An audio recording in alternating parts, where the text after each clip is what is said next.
Hey guys, it's Region 4 Outreach and Communications Coordinator Matt Cameron, and today on Drop the Tailgate, I'm excited to have a United States Army veteran with me who is going elk hunting this upcoming week on the North Cumberland WMA. His name's Gary Linfoot, and he is the recipient of the Tennessee Wildlife Resources Foundation raffle elk permit. He's going to tell us how he got to be the lucky guy to get to go on a dream hunt. So Gary, welcome to the show. Thank you, great to be here. Man, it's a real pleasure to meet you and to have you on here. And I just wanted to start out with where you're from and tell us about your military experience. Okay, well, originally I was from Los Angeles, California. I don't admit that to too many people. I made the escape when I entered the Army back in '87. Served in the Army for 23 years. 13 of those years was in aviation and Special Operations Aviation Regiment out at Fort Campbell, called the 160th SOAR, also known as the Night Stalkers. Fort Campbell. Yeah, was with them from '97 until I retired in 2010. Did 21 combat rotations, one Afghanistan, 20 to Iraq. On my 20th rotation to Iraq, helicopter I was in experienced a mechanical malfunction. We ended up crashing, hard landing or crashing, depending on how you look at it. I call it a crash since I didn't get out. Sure. But upon impact, broke my back and it paralyzed me instantly. 2 years later, I retired. Shortly after retiring, I went to work as a flight instructor in simulators we have out there, and I did that job for 7 years. And the last 2 years, I've been working in the nonprofit world. God bless you for your service. Well, I appreciate that. Thank you. I say that on behalf of everybody that watches this show, everybody in the agency and the foundation, man. Thank you. You were worth it. I don't know about that, but I know everybody else was. But tell me where you live now. So I'm in Adams, Tennessee, which is just north of Clarksville. We've been there for 2 years. If you've heard of Gary Sinise and Gary Sinise Foundation, yeah, he built a specially adapted smart home for us right there on beautiful 32 acres. We've got a bit of cattle, we've got the river run up behind us, and just a beautiful setting and a wonderful home. I think you said a little piece of heaven in your bio. Absolutely. That you sent me. That's a cool place to live. Yeah. All right, so you're going elk hunting, man. I am. How did you get to be the guy to get to go on this exclusive elk hunt? Sometimes things just fall out of heaven, right? Amen. Yeah. The winner of the raffle donated the ticket to HAVA, Honored American Veterans Field. Okay. And HAVA works in the shooting industry and the hunting industry. Okay. I've worked with them in the past doing some shooting events, and Heath Guns that heads up HAVA, once he got the raffle ticket, he went down his list of folks in Tennessee, and I was up there on the list, and he gave me a call and asked me if I'd be interested in going on this elk hunt, and I was like, "Are you kidding me?" I was very surprised, and it took me about a microsecond to say yes. Brent Snedeker donated the ticket to y'all's organization, right? Yes, that's correct. God bless him for that. Yep. That is, man, that's cool. I'm giddy for you. I know. I'm excited. I'm excited. The opportunities like this don't come along but once in a lifetime. So you get to hunt 7 days if needed. Are you planning on staying out there that long, or? I'm prepared to stay up here for 7 days. So you're in it for the long haul. Oh yeah, I'm prepared. Yeah. So that's the military in you coming out. Yeah, you try to cover all the options. I'll tell you, you've spent a few days out in the deserts in Afghanistan and Iraq and all that, haven't you? I mean, you know. Yep, few. Yeah. You know what it's like. Yeah, I think rough it. My tours were broken up anywhere from 30 to 90 days at a time, but all told, it was about just shy of 3 years downrange. Wow. Yeah, I'm glad you're here, man. I'm glad you made it back. Yeah, I made it back. I was, a lot of people weren't as lucky as I was. So I'm one of the fortunate few that, even after being in a catastrophic event like I was, I made it home, and I made it back home to my family and got to see my kids grow up. And what a blessing. Life is good. Yeah. I'm sure you probably think about a lot of those guys that you knew that maybe they didn't make it back. Sure. So you kind of taking them with you every day. Oh. Excellent. So, like you say, you gotta live life worth their sacrifice. So that's what we do. Good way of looking at it. I wanted to ask you about the American Mobility Project that you and your wife, Mary, co-founded. Tell me about that. So, so after I got hurt, came home, went through recovery, and I was the recipient of some high-tech equipment, the iBot. Now, this one right here is a newer one. The one I got was 12 years ago, different version. But you know, it really opened up some doors for me that I thought were closed forever.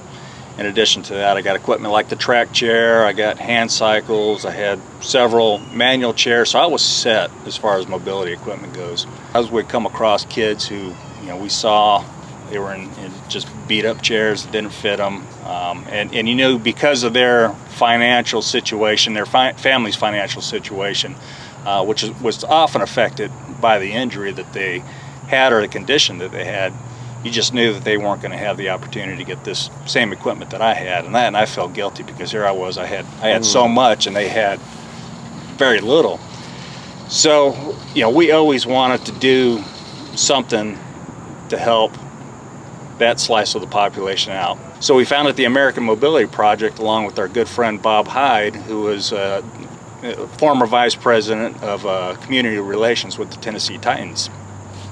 So we founded an American Mobility Project, and our mission is to provide mobility equipment, adaptations, and resources to enhance independent living and people with disabilities.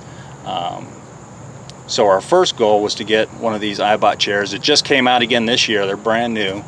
Was to get one of these to a young girl in Clarksville who was hit by a drunk driver when she was 5. She's now a sophomore in high school, so we wanted to raise the money to get her into this wheelchair. And we thought, if that's all we do and we're one and done, we're a success, but you know, we'll see where it goes. And the support from the community was just off the charts. We ended up raising over $120,000 at our first fundraiser in February. And we've also got some corporate donors since that time. All told, we've funded 5 of these iBots. We have funded 1 adaptive shooting apparatus for a young man who was paralyzed in a football accident, who's a quadriplegic, and before his accident he was an avid hunter and shooter.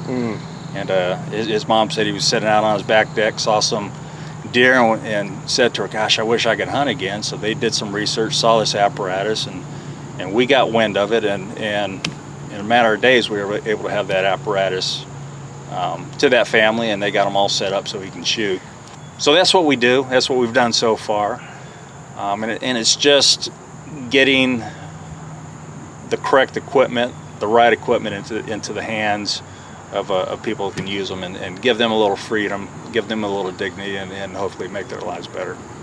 Well, if somebody wants to contribute to your organization, what's the best way they can get in touch with you? Easiest way is to go to our website, AmericanMobilityProject.org, and there's a donate button right there, and you can, it's real easy. Click the button and donate whatever you desire. Feel led. From a man that has no idea what it's like to be in a wheelchair or mobility impaired, a man that's never served in the armed forces, man, I just feel blessed to be here having this discussion with you, and just blessed to be in your presence. Well, thank you. Feelings mutual. I'm definitely blessed to be here. For folks in our disabled community to have the options and the ability to come out and hunt in the hills of Tennessee is just an incredible opportunity. So I am so grateful for that opportunity, and I come home empty-handed, and it'll still be a great time, I know. Yeah, hey, that's a good attitude to have, and I'm excited for you. I hope there's success. I hope if I get to meet you in a few days, there'll be a nice bull elk or whatever you take that we can look at and talk about how the hunt went. Absolutely. At the end of this thing. But once again, thank you so much for coming on today, and I'm looking forward to hearing from you later in the week. Yeah, well, thank you. Great to be here. Bless you. Thank you.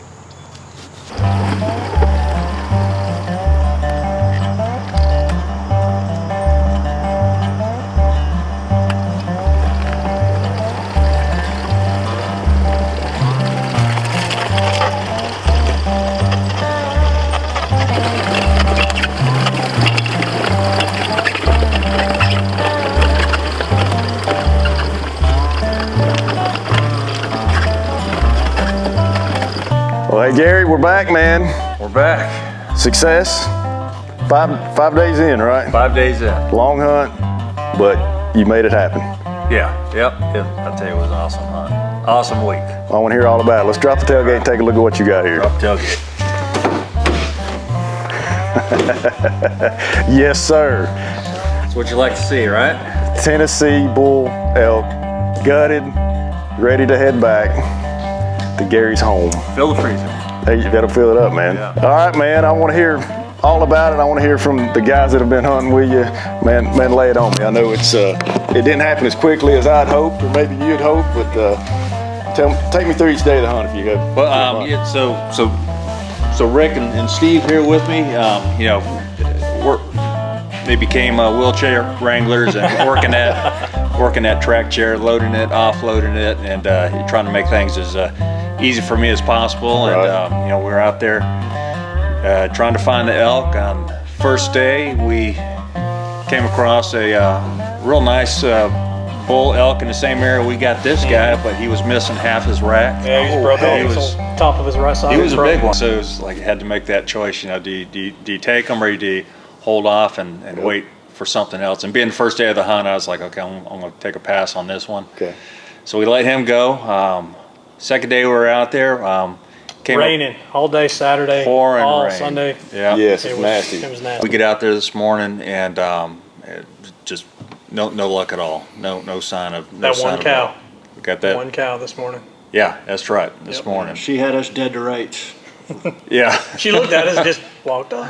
Yeah. Yeah, so we go back in, recoup and go with our next plan, and that was to go out to the location that we had visited the Very first day. evening. Yeah, and we saw some good elk then, and so we'll go give it another try. So we go out there and we get all set up in the blind, and we're out there a couple hours, and we see our first elk cow. She's moving from right to left and kind of gives us a look and then heads off. So at that point, we're all our spidey senses going and we're ready for. Heads on a swivel. Yeah, we're looking. Okay, there's got to be a bull coming.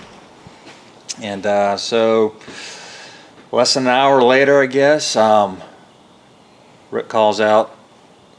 You know, got an elk right in front of us, and sure enough, there he is. And I get up on the scope, and he's moving left to right, and is real quick. Just about out of the sight picture too. Yeah. Just the way that knob was, he came across the top of it, and as he goes down to the right, he'd have been going kind of away from us. Yep. So. Yeah, and he was only about 160, something Yeah, like that, yeah. 160, 170, somewhere in there. Not a long shot, but as he moves, puts a little obstacle between me and him. You know, I'm expecting to get him on the other side, and what I see is not the full size elk I saw on the other side because he's starting to go downhill. So we just had a real short window, a little opening there. little opportunity to take the shot, and took the shot, and boom, he dropped right there. Success. That's right. Successful hunt, you know, capstone event to a great week.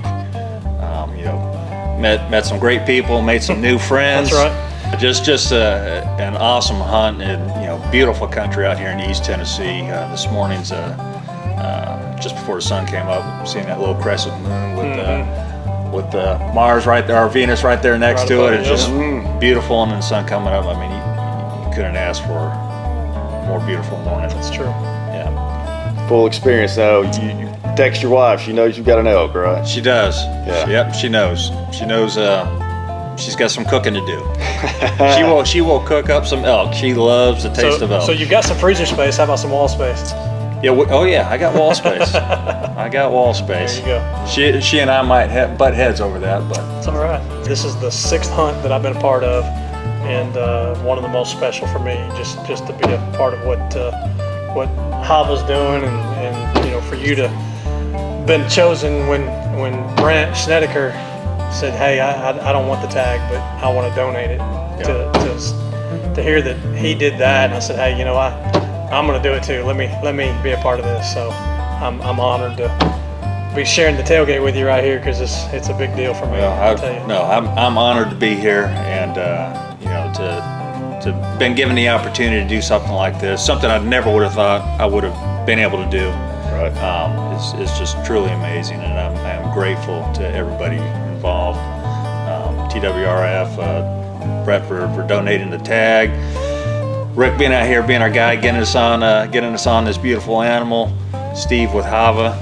Yeah. I got to tell you this. For as long as I was in the Navy, here it comes. I have to admit, I have more long-term Army friends than I do Navy, and now I got another one.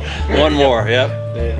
So, on behalf of everybody that makes up Honored American Veterans of Field, or HAVA, we appreciate your service. This is a tiny token of our appreciation for what you did, and a way to say thanks. Oh, well, thank you. Thank you for all you do. You're worth it. Awesome. Couldn't have said it better myself. Enjoyed it, guys. We're going to end it on that. Well, guys, I hope you've enjoyed this edition of Drop the Tailgate. I know I have. I'm tickled to death for success here for Gary Linfoot and his crew. And tune in next time for some more fun in the Tennessee Great Outdoors.